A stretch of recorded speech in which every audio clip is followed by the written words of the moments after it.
¿verdad? Escribes hasta...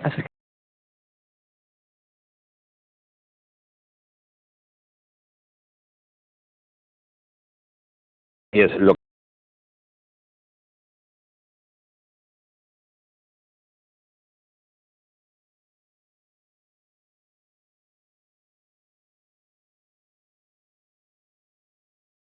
y precisamente atrás fui invitado por dos congresistas de los Estados Unidos, o sea, el senador Robert Menéndez y el senador Pascrell, me invitaron a Washington para hablar de las cosas. Ahora, ¿por qué?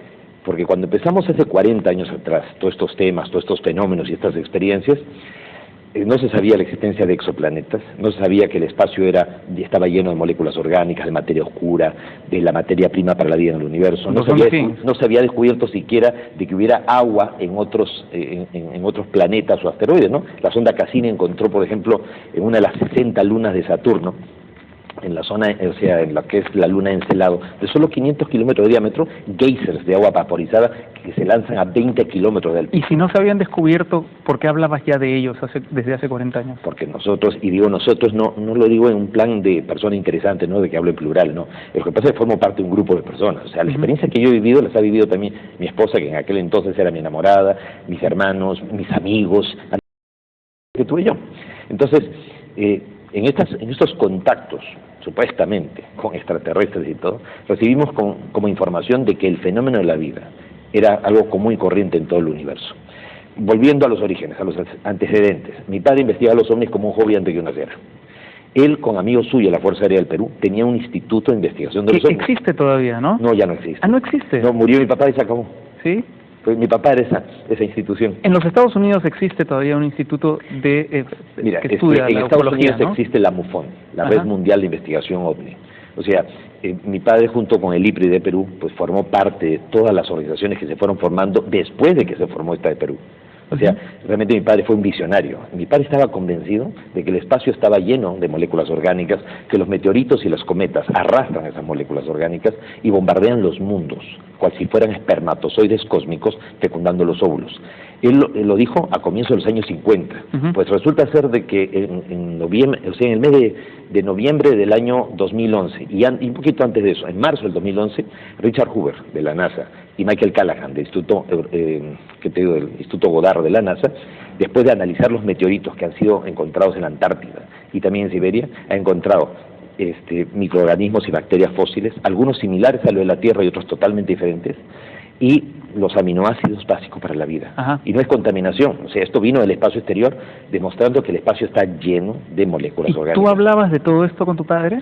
Mi padre hablaba de todo eso con nosotros. O sea, él desde chiquito nos lavó el cerebro. Sí. Ya, o sea, en el sentido de que nos hizo ver que en un universo tan grande, lo raro no es que pueda haber vida fuera de la Tierra, lo raro sería que no lo hubiese. O sea, era una cuestión de sentido común. ¿Pero tú cuestionabas a tu padre en ese sentido? No, yo lo aceptaba como una cuestión de lógica, porque mi padre siempre nos habló con lógica, ya, y con una mente abierta. O sea, él no nos imponía nada, no nos hacía creer nada, simplemente nos hacía razonar. Entonces, en el año 73 mi padre fue invitado a dar una conferencia en una agrupación yoga, a raíz de que un año antes, un amigo de mi papá, o sea, José Rociano Holler, bajo el seudónimo Yosib Ibrahim, publicó un libro llamado Yo vi Tegánimes, y que estaba basado en las experiencias vividas por un diplomático dominicano que ya se iba del Perú a fines de los 60, reunió a mi padre y a un grupo de amigos suyos del IPRI que él tenía y les contó la experiencia que él había tenido supuestamente con un ovni que había aterrizado. Entonces, José Rociano, que era esoterista, que era Rosacruz, espiritista, le dijo: Carlos, estoy interesado de hacer una novela de este libro, o sea, de esta historia del diplomático dominicano. Sí, pero no menciones lo que él dijo y todo, porque es un compromiso hacia él. Bueno, entonces él sacó su libro, pues Yo vi Tegánimes, y creó un revuelo en Lima y a nivel internacional. Entonces todo el mundo pensaba equivocadamente que mi papá era el autor del libro, porque el personaje del libro era Pepe, y mi padre era José Carlos Paz García. Y mi padre hizo el prólogo del libro, pero no escribió el libro lo escribió Yosib Ibrahim, que era el seudónimo de José Rociano Holler. Entonces, a mi padre, que era la persona conocida del tema de los ovnis, lo invitaban de cuanta institución había para que comentara el libro. Y mi padre, él se limitaba a hablar solamente de la exobiología, de la posibilidad de vida fuera de la Tierra. Entonces, en una de esas conferencias, a comienzos del 73, mi padre lo invitan de esta agrupación yoga. Yo, obligado por mi madre, fui acompañando a mi papá. porque va muchas señoras a estos clubes de yoga, a estos centros de yoga, entonces estaba un poco celosa mi madre. Entonces tenía 17 años en aquel entonces, había estudiado 11 años con los hermanos maristas, mi formación era muy católica, y me encontré con un grupo de personas que se dedicaban a temas espirituales, sin hacer de eso una religión. Y me gustó y me enganché con el tema de la Hatha Yoga y la mantra yoga meditación. Yo a los 17 años estaba deseoso de encontrar la respuesta a estas preguntas que todos los seres humanos nos hacemos alguna vez en la vida. ¿Quiénes somos, de dónde venimos, hacia dónde vamos? Y creí que lo podía encontrar a través de la meditación y la introspección, el autoconocimiento.